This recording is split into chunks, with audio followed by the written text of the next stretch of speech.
আমি আপনাদের সকলের প্রতি আহ্বান জানাই, আগামী নির্বাচনে গণভোটে অংশ নেন, রাষ্ট্রকে আপনার প্রত্যাশা মতো গড়ে তোলার জন্য হেঁটে সিল দেন। নতুন বাংলাদেশ গড়তে গণভোটে হাতে ভোট দেওয়ার আহ্বান প্রধান উপদেষ্টার। ইসির বিরুদ্ধে পক্ষপাতের অভিযোগের দায় এড়াতে পারেন না সরকার প্রধান, বলছে এনসিপি। নির্বাচন নিয়ে শঙ্কা তৈরি হবে এবং এই নির্বাচন যদি সুষ্ঠু নিরপেক্ষ না হয় তাহলে কিন্তু এর দায় অন্তর্বর্তী সরকারের উপর আসবে, ডক্টর ইউনূসের উপর আসবে। দর্শক দেখছিলেন প্রধান শিরোনাম। এবার জানাবো অন্যান্য শিরোনামগুলো। সব সংকটে পথ দেখিয়েছে জিয়ার আদর্শ, দলের প্রতিষ্ঠাতার জন্মবার্ষিকীতে বললেন নেতাকর্মীরা। ষষ্ঠ ভোটে ইসিতে আস্থা রাখতে চায় বিএনপি। আমরা এখন পর্যন্ত নির্বাচন কমিশনকে দেখেছি যে মোটামুটি হবে তারা যোগ্যতার সঙ্গেই কাজ করছে। মনোনয়ন প্রত্যাহারের শেষ দিন কাল, সব অভিযোগ গুরুত্ব দিচ্ছে ইসি। 60% ভোট কেন্দ্র ঝুঁকিপূর্ণ বললেন স্বরাষ্ট্র উপদেষ্টা। চানখারপুল হত্যা মামলার রায় কাল, গুম নির্যাতনের মামলায় শেখ হাসিনা সহ 12 সেনা কর্মকর্তার বিরুদ্ধে সাক্ষ্য গ্রহণ। পাচার হওয়া অর্থ অল্প সময়ে ফেরত আনা সম্ভব নয় বললেন অর্থ উপদেষ্টা। শেষ করবে পরবর্তী সরকার। গ্রিনল্যান্ড ইস্যুতে ন্যাটো জোটের ভাঙনের সুর, দখলের চেষ্টা ট্রাম্পের পতনের কারণ হবে, হুঁশিয়ারি রাশিয়ার। এবং বাংলাদেশের টি-20 বিশ্বকাপ খেলা নিয়ে দোলাচলে বিসিবি আইসিসি। চূড়ান্ত সিদ্ধান্ত নিয়ে ভারতীয় মিডিয়ার খবর ভিত্তিহীন, বলছে ক্রিকেট বোর্ড। দর্শক স্বাগত নিউজ 24 সংবাদে। আর পুরো সংবাদে আপনাদের সাথে আছি আমরা দুজন, আমি সোহাগ বক্স এবং আমি সঞ্জিতা ইসলাম। দর্শক দেখছিলেন বিআরবি কেবল সংবাদ শিরোনাম। এবারে পুরো খবর। প্রত্যাশা অনুযায়ী রাষ্ট্র গড়ে তুলতে গণভোটে হেঁতে সিল দেওয়ার আহ্বান জানিয়েছেন প্রধান উপদেষ্টা ডক্টর মোহাম্মদ ইউনূস। বলেন, হাতে সিল দিলে নতুন বাংলাদেশ গড়ার দরজা খুলে যাবে। গণভোটে সিল দেওয়ার আহ্বান জানিয়ে ভিডিও বার্তায় এই আহ্বান জানান তিনি। আমি আপনাদের সকলের প্রতি আহ্বান জানাই, আগামী নির্বাচনে গণভোটে অংশ নেন, রাষ্ট্রকে আপনার প্রত্যাশা মতো গড়ে তোলার জন্য হেঁটে সিল দেন। নতুন বাংলাদেশ গড়ার চাবি এখন আপনার হাতে। হেঁটে সিল দিলে নতুন বাংলাদেশ গড়ার দরজা খুলে যাবে। হেঁটে আপনি নিজে সিল দেন, আপনার পরিচিত সবাইকে সিল দিতে উদ্বুদ্ধ করুন এবং তাদেরকে ভোট কেন্দ্রে নিয়ে আসুন। দেশ পাল্টে দেন। ইনশাল্লাহ আমরা সবাই মিলে দেশ গড়ার এই সুযোগ নেব।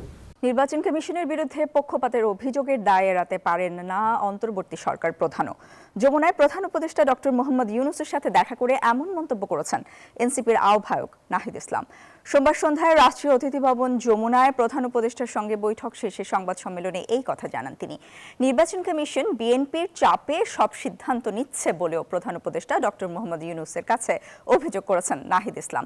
বলেন, নির্বাচন কমিশন ঋণ খেলাপি ও দ্বৈত নাগরিকত্ব বিষয়ে একপাক্ষিক আচরণ করছে। নির্বাচন কমিশন যদি পক্ষপাতদুষ্ট আচরণ করে সেটা নির্বাচনে প্রভাব ফেলবে এবং নির্বাচন নিয়ে শঙ্কা তৈরি হবে এবং এই নির্বাচন যদি সুষ্ঠু নিরপেক্ষ না হয় তাহলে কিন্তু এর দায় অন্তর্বর্তী সরকারের উপর আসবে, ডক্টর ইউনূসের উপর আসবে। এই নির্বাচন কমিশন এই নির্বাচন কতটা সুষ্ঠুভাবে আয়োজন করতে পারবে সেটা নিয়ে এক ধরনের শঙ্কা তৈরি হয়েছে। এই বিষয়গুলো আজকে আমরা সরকারের কাছে তুলে ধরেছি। বিএনপি চেয়ারম্যান তারেক রহমান বলেছেন, দেশ গড়তে সংস্কারের পাশাপাশি মানুষের জন্য কাজ করতে চায় বিএনপি। রাজনীতি শুধু স্লোগান, মিছিল, মিটিং আর দোষারোপের নয়, আগামীর রাজনীতি হবে মানুষের কল্যাণে। অ্যালবিনিজম রোগে আক্রান্ত অতি ফর্সা রঙের কারণে অধিকার বঞ্চিত যশোরের সেই শিশু আফিয়াকে প্রতিশ্রুত নতুন ঘর হস্তান্তর অনুষ্ঠানে ভার্চুয়ালি যুক্ত হয়ে তিনি এই কথা বলেন।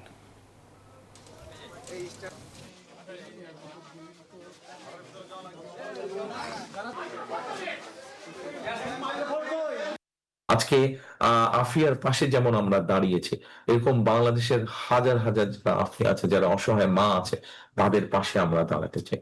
একটি রাজনৈতিক দল হিসাবে যখন আমরা শুধু দল হিসেবে থাকছি, তখন আমাদের অবস্থান থেকে আমরা কিছু মানুষকে হয়তো সহযোগিতা পাশে দাঁড়াতে পারছি, কিন্তু যখন আমরা সরকারে থাকবো তখন সরকারের যে শক্তি আছে সেই শক্তি নিয়ে আমরা আমাদের কাজগুলোকে সেইভাবেই গড়ে তুলতে চাই যে সাধারণ মানুষ যাতে উপকৃত হয়। দলের প্রতিষ্ঠাতা জিয়াউর রহমানের ৯০তম জন্মবার্ষিকীতে উচ্চারিত হলো সমৃদ্ধ ও মানবিক বাংলাদেশ গড়ার শপথ। বিএনপি নেতাকর্মীদের শ্রদ্ধার মিছিলের পথ মিলিত হলো জিয়াউর রহমানের ও খালেদা জিয়ার সমাধিসৌধে। এ সময় বিএনপি মহাসচিব বলেন, রাজনীতির সব সংকটে জিয়াউর রহমানের জাতীয়তাবাদী আদর্শ বাংলাদেশকে দেখিয়েছে সঠিক পথ। সুষ্ঠু নির্বাচনের মধ্য দিয়ে আগামীর সব সংকটের সমাধান হবে বলেও জানান বিএনপি মহাসচিব।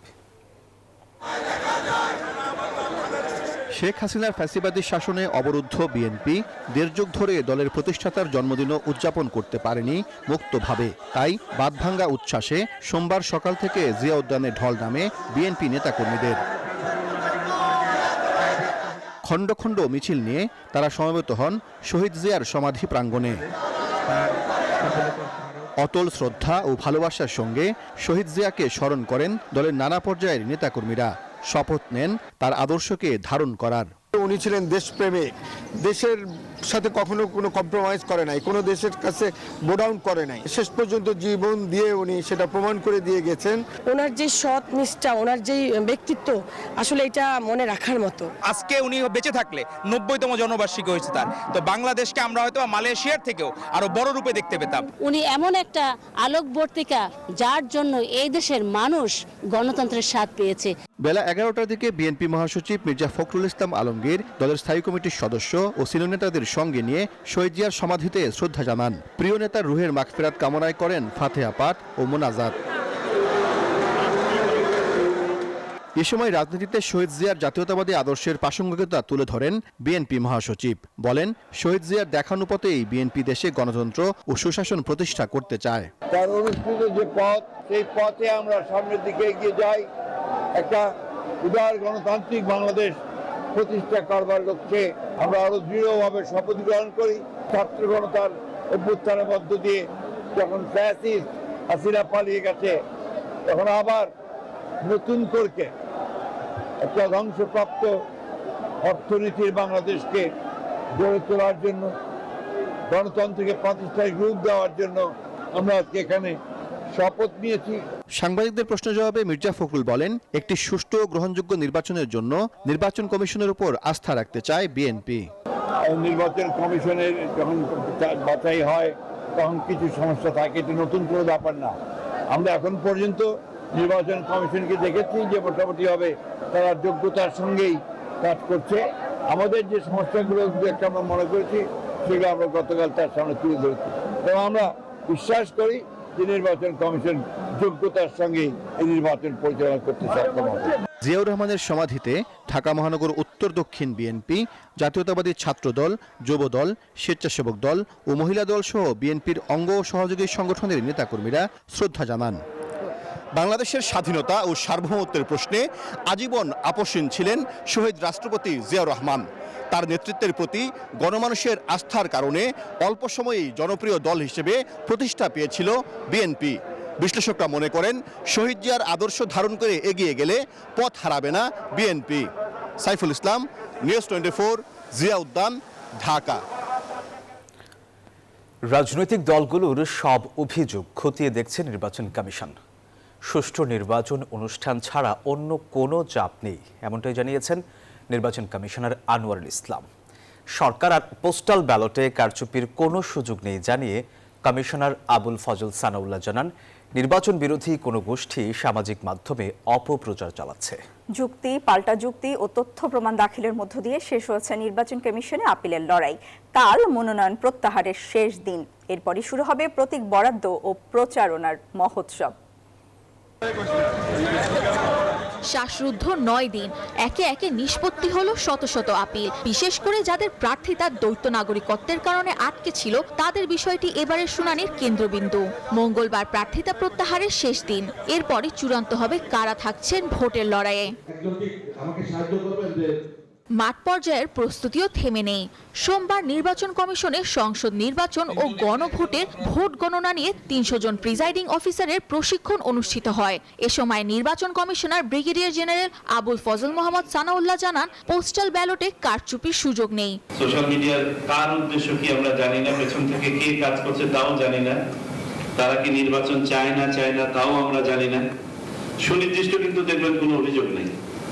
সোশ্যাল মিডিয়ায় যে জিনিসগুলো আছে এখানে কোনো সুনির্দিষ্ট অভিযোগ নেই। এগুলো হচ্ছে মানুষের মাঝে বিভ্রান্তি ছড়ানো এবং মানুষকে অন্যদিকে ধাবিত করা। গণমাধ্যম কর্মীদের সঙ্গে আলাপকালে নির্বাচন কমিশনার আনোয়ারুল ইসলাম সরকার জানান, রাজনৈতিক দলগুলোর অভিযোগ খতিয়ে দেখার পাশাপাশি প্রয়োজনীয় ব্যবস্থা নেওয়া হচ্ছে। ছোটখাটো সমস্যা যেগুলো আছে সেগুলো আমরা সমাধান করছি এবং বড় ধরনের কোনো সমস্যা নির্বাচন কমিশন এখনো পর্যন্ত করে নাই এবং সমস্যায় পড়ে নাই। কোনো চাপ নেই, কারণ সবাই চাচ্ছে ভালো নির্বাচন, কমিশনও চাচ্ছে ভালো নির্বাচন, নিরপেক্ষ নির্বাচন। এবারের নির্বাচনে রিটার্নিং কর্মকর্তাদের দেওয়া 723টি মনোনয়ন বাতিলের সিদ্ধান্তের বিরুদ্ধে মোট 645টি আপিল জমা পড়েছিল। এর মধ্যে 400-র বেশি প্রার্থিতা ফিরে পেয়েছেন এবং বাতিল হয়েছে প্রায় 200 আবেদন। সামিয়া মাহতাব রোজা, নিউজ 24, ঢাকা। আসন্ন জাতীয় সংসদ নির্বাচনে মোট ভোট কেন্দ্রের মধ্যে 60%কে ঝুঁকিপূর্ণ বলছে সরকার। সোমবার সচিবালয়ে আইন শৃঙ্খলা সংক্রান্ত উপদেষ্টা পরিষদ কমিটির বৈঠক শেষে এইসব কথা বলেন স্বরাষ্ট্র উপদেষ্টা। তিনি জানান, নির্বাচনে সারা দেশে মোতায়েন থাকবে প্রায় 9 লাখ আইন শৃঙ্খলা বাহিনী, আর তাদের সাথে থাকবে 25,000 বডি ক্যামেরা। দুয়ারে করা নাড়ছে ত্রয়োদশ জাতীয় সংসদ নির্বাচন। গেল 3 নির্বাচনে জনগণের ভোট দিতে না পারার আক্ষেপ এবার ঘোচাতে চায় অন্তর্বর্তী সরকার। নির্বাচনের সুষ্ঠু পরিবেশ বজায় রাখতে আইন শৃঙ্খলা বাহিনীকে সর্বোচ্চ সতর্ক থাকার নির্দেশ। সব বাহিনীর ঊর্ধ্বতন কর্মকর্তাদের উপস্থিতিতে সচিবালয়ে আইন শৃঙ্খলা সংক্রান্ত উপদেষ্টা পরিষদের বৈঠকে নির্বাচনের সার্বিক পরিস্থিতি নিয়ে আলোচনা হয়েছে। বৈঠক শেষে স্বরাষ্ট্র উপদেষ্টা বলেন, নির্বাচনের আগে পরে মোট 8 দিন ভোট কেন্দ্রে আইন শৃঙ্খলা বাহিনীর সদস্য মোতায়েন থাকবে। নির্বাচনে আইন শৃঙ্খলা পরিস্থিতি নিয়ন্ত্রণ রাখতে দেশ জুড়ে 2 পর্বে আইন শৃঙ্খলা রক্ষা বাহিনী মোতায়েন করা হবে। এই ক্ষেত্রে ভোট কেন্দ্রের নিরাপত্তা থেকে শুরু করে মোবাইল ও স্ট্রাইকিং ফোর্স পরিচালনা সবকিছু সমন্বয় থাকবে রিটার্নিং কর্মকর্তার অধীনে। শান্তি শৃঙ্খলা রক্ষায় police, border guard Bangladesh, Ansar, VDP, coast guard সহ স্থানীয় বেসামরিক প্রশাসনকে সহায়তা দিতে ইন-এইড টু সিভিল পাওয়ার আওতায় সশস্ত্র বাহিনী সদস্যদের মোতায়েন থাকবে।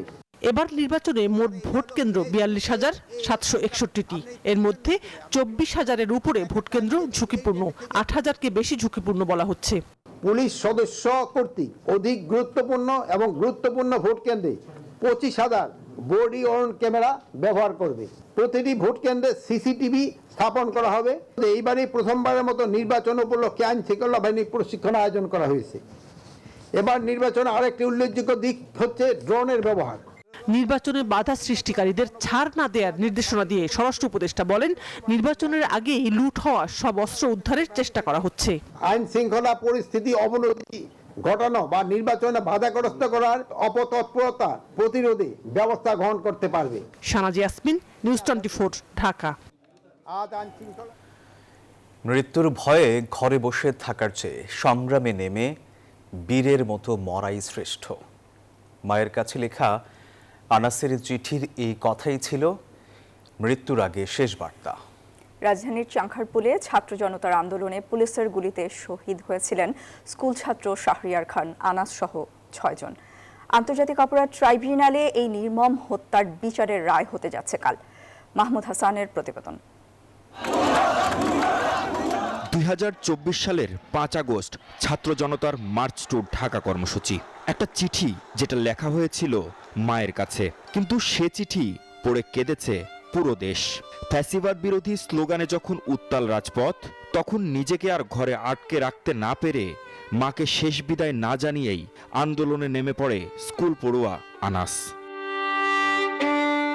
আনাস হয়তো জানতো বাড়ি থেকে বের হওয়া মানেই হয়তো আর না ফেরা, তাই মাকে লিখেছিল শেষ কথা, মৃত্যুর ভয়ে ঘরে বসে থাকার চেয়ে সংগ্রামে নেমে বীরের মতো মরাই শ্রেষ্ঠ। চাংখারপুলে সেদিন রাজপথে কোনো অস্ত্র ছিল না ছাত্রদের হাতে, শুধু কণ্ঠে ছিল স্লোগান আর অধিকার আদায়ের দাবি। কিন্তু ফ্যাসিবাদী সরকারের পুলিশ নির্বিচারে গুলিবর্ষণ করে ছাত্র জনতার বুকে। হাসিনার পতনের কিছু আগে পুলিশের গুলিতেই লুটিয়ে পড়ে আনাস। শেষ হয়ে যায় এক কিশোরের জীবনের গল্প। একসাথে থেমে যায় আরও 5টি তাজা প্রাণ। শেখ জুনায়েদ, ইয়াকুব, রাকিব, ইসমামুল আর মানিক। হাসিনার পলায়নের পর আন্তর্জাতিক অপরাধ ট্রাইব্যুনালে এই হত্যাকাণ্ডে প্রথম মামলা দায়ের করা হয়। এ মামলায় অভিযুক্ত করা হয় তৎকালীন ডিএমপি কমিশনার হাবিবুর রহমান সহ ৮ পুলিশ সদস্যকে। এই আসামিদের মধ্যে একজন কনস্টেবল সুজন, যাকে ভিন্ন ভিন্ন ভঙ্গিমায় ফিল্মি কায়দায় গুলি চালাতে দেখা যায়। ঘটনার প্রায় ১.৫ বছর পর বিচার পেতে চলেছেন শহীদের পরিবার। ৯০ পৃষ্ঠার তদন্ত প্রতিবেদন, অভিযোগ গঠন, সাক্ষ্য ও জেরা শেষে আন্তর্জাতিক অপরাধ ট্রাইব্যুনাল ১ এ মামলার রায় ঘোষণার দিন ধার্য করেন ২০ জানুয়ারি। আন্তর্জাতিক আইনে তারা আমরা বিচার করছি, কিন্তু ওই সময় আসামি পক্ষের আইনজীবীর দাবি, গ্রেপ্তার থাকা পুলিশ সদস্যরা চেন অফ কমান্ড মেনে শুধু দায়িত্ব পালন করেছেন। এরা হচ্ছে অ্যাজ এ হুকুমের গোলাম, মানে বলা যায় অনেকটা চেন অফ কমান্ড মেনটেন করার ক্ষেত্রে তাদেরকে হুকুম শুনতে হবে, অর্ডার শুনতে তারা বাধ্য, কিছু করার নেই এই ক্ষেত্রে তাদের। সে তার আইনের কাঠামোর মধ্যে থেকে সে তার দায়িত্ব পালন করেছে। অন্যদিকে প্রসিকিউশনের দাবি, গুরুত্বপূর্ণ ভিডিও ফুটেজ, তথ্য প্রমাণ, মৌখিক ও দালিলিক প্রমাণে অভিযোগ প্রমাণিত। শহীদ আনাস সহ ৬ জন নিরীহ নিরস্ত্র আন্দোলনকারী ছাত্রকে নির্বিচারে পুলিশ গুলি করে হত্যা করে। সেই পুলিশের ৮ জন কর্মকর্তা এবং সদস্যদের বিরুদ্ধে প্রসিকিউশন যে অভিযোগ এনেছিল, সেটি মৌখিক সাক্ষী এবং দালিলিক সাক্ষ্য প্রমাণের মাধ্যমে প্রসিকিউশন প্রমাণ করতে সক্ষম হয়েছে এবং প্রত্যেকেই এই আইনের সর্বোচ্চ শাস্তির মৃত্যুদণ্ড পাবে বলে প্রসিকিউশন প্রত্যাশা করে। এ মামলায় সাক্ষ্য দিয়েছেন জুলাই অভ্যুত্থানের অন্যতম সমন্বয়ক সাবেক উপদেষ্টা আসিফ মাহমুদ সজীব ভুইয়া সহ ২৬ জন। এখন আন্তর্জাতিক অপরাধ ট্রাইব্যুনালের রায়ের অপেক্ষায় শহীদ পরিবারের সদস্য সহ ফ্যাসিবাদ বিরোধী জনতা। মাহমুদ হাসান, নিউজ 24, ঢাকা। নিউজ 24 সংবাদের সময় হলো একটা বিরতির। ফিরছি আরো খবর নিয়ে, সঙ্গেই থাকুন। আবারও স্বাগত। দেখছেন নিউজ 24 সংবাদ।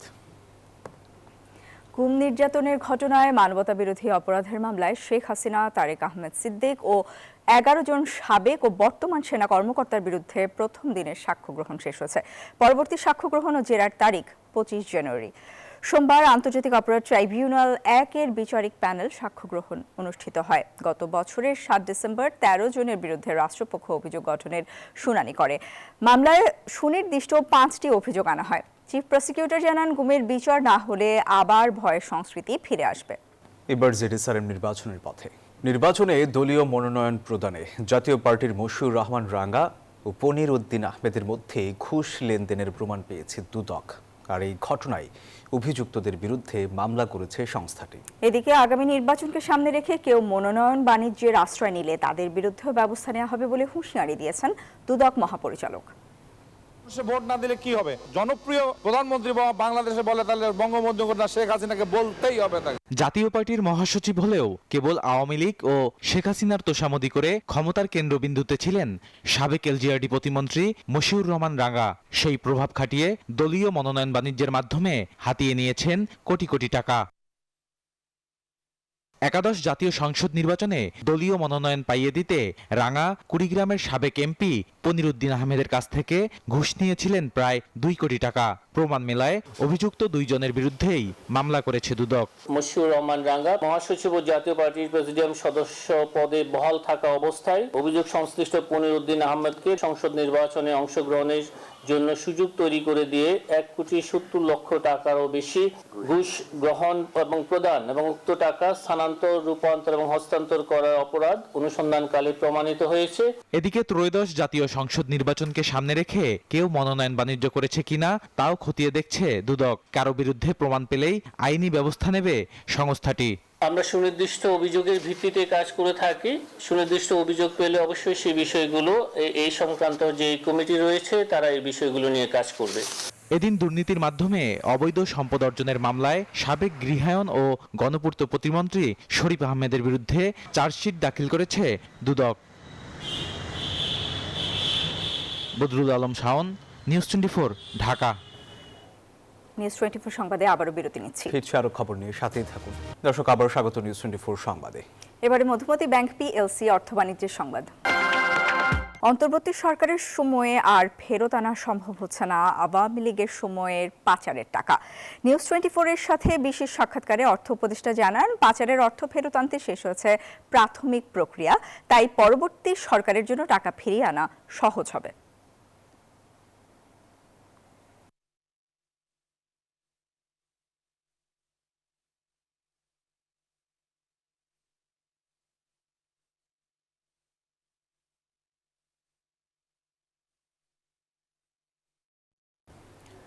এবার আন্তর্জাতিক প্রসঙ্গ। গ্রিনল্যান্ড দখলের হুমকি ঘিরে যুক্তরাষ্ট্র ও ন্যাটো মিত্রদের মধ্যে কূটনৈতিক টানাপোড়েন তীব্র হচ্ছে। ইউরোপীয় মিত্রদের উপর ডোনাল্ড ট্রাম্পের শুল্ক আরোপের হুমকি ঘিরে যুক্তরাষ্ট্রের বিরুদ্ধে পাল্টা প্রতিশোধমূলক ব্যবস্থা নেওয়ার আলোচনা চলছে। ট্রাম্পের শুল্ক আরোপের পরিকল্পনাকে সরাসরি ভুল বলে আখ্যা দিয়েছেন ব্রিটিশ প্রধানমন্ত্রী কিয়ার স্টারমার। অন্যদিকে ক্রেমলিন বলছে, ওয়াশিংটন যদি গ্রিনল্যান্ড দখলের চেষ্টা করে তবে তা হবে ট্রাম্পের পতনের কারণ।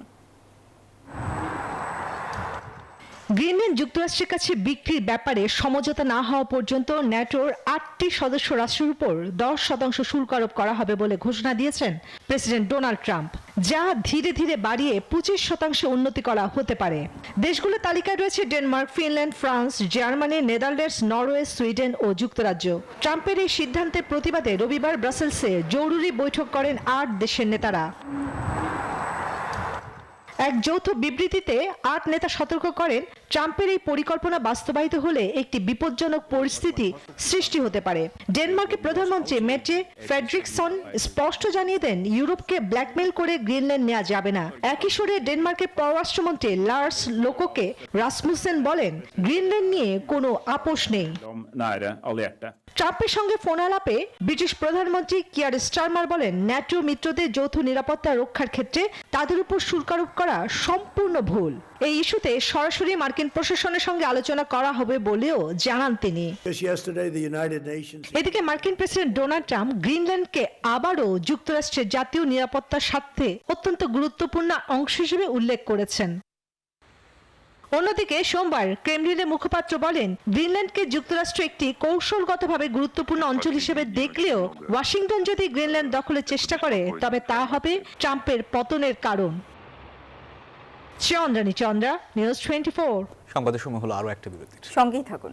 আবারও স্বাগত নিউজ 24 সংবাদে। এবারে জানাবো খেলার সংবাদ।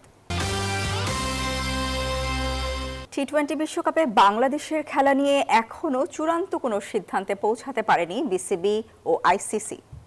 তবে 21 জানুয়ারি চূড়ান্ত সিদ্ধান্ত আসতে পারে। ভারতীয় গণমাধ্যমের এমন খবর ভিত্তিহীন বলে জানান বিসিবির মিডিয়া কমিটির চেয়ারম্যান আমজাদ হোসেন। বিশ্বকাপ খেলতে চলতি মাসের শেষ সপ্তাহে ভারতের বিমান ধরার কথা ছিল বাংলাদেশের, কিন্তু মোস্তাফিজ ইস্যুতে দুই দেশের অবস্থান দুই মেরুতে। গ্রুপ পরিবর্তন করে শ্রীলঙ্কায় খেলতে যাওয়ার পরিকল্পনাও নাকচ করে দিয়েছে তারা। তবে ভারতীয় গণমাধ্যমে প্রকাশ পাওয়া আগামী বুধবারের মধ্যে আইসিসিকে জানানোর তথ্য সঠিক নয় বলে জানান বিসিবি পরিচালক আমজাদ হোসেন। 17 জানুয়ারি আইসিসির একজন প্রতিনিধি আসেন, তার সাথে আমাদের ক্রিকেট বোর্ডের একটি প্রতিনিধি দলের বৈঠক হয়। সেখানে আমাদের বিশ্বকাপের পার্টিসিপেশনের জন্য আমাদের যে ভেন্যুর ব্যাপারে ইনফরমেশনটা আমরা বলে দেই যে ঠিক আছে, আমরা যে ভেন্যুতে খেলতে অপারগ এবং অল্টারনেট ভেন্যুর জন্য আমরা রিকোয়েস্ট করি। তাদের প্রতিনিধির সাথে আমাদের বিস্তারিত আলোচনা হয়। ওনারা তখন আমাদেরকে বলেন যে ঠিক আছে, এই ব্যাপারগুলো তারা যে আইসিসিকে অবহিত করবেন এবং পরবর্তীতে ডিসিশন আমাদেরকে জানিয়ে দিবেন। তো এ ব্যাপারে ওনারা কোনো স্পেসিফিক ডেট বা কবে নাগাদ জানাবেন কিছুই বলেননি, শুধুমাত্র বলেছেন যে আমাদেরকে পরবর্তী তারিখটা কবে হবে জানিয়ে দিবেন। এদিকে এরই মধ্যে শোকজের জবাব দিয়েছে বিতর্কিত পরিচালক এম নাজমুল ইসলাম। তবে সিদ্ধান্ত শুধু ডিসিপ্লিনারি কমিটি নয়, বোর্ড সভা থেকেই আসবে জানান আরেক পরিচালক ফাইজুর রহমান মিতু। এটা তো একটা প্রসিজিওরের ব্যাপার, ধারাবাহিক প্রসিজিওরে ওনাকে একটা শোকজ করা হয়েছেন, উনি শোকজের উত্তর দিয়েছেন। তো সেই ব্যাপারে শোকজের উত্তরটা আমরা এটা বোর্ডের মাধ্যমে এটা বোর্ডে যাবে, বোর্ডে থেকে আমরা এটা আলোচনা করে এটা পরবর্তী কি হবে এটা আমরা জানাতে পারবো। চলমান বিপিএল ইস্যু নিয়েও সহসভাপতি ফারুক আহমেদ ও বিপিএল গভর্নিং কমিটির সদস্য সচিব ইফতেখার মিঠুর মধ্যে হয়েছে উত্তপ্ত বাক্য বিনিময়।